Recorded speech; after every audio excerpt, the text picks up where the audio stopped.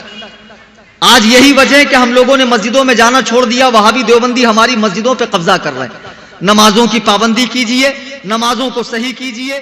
اہل سنت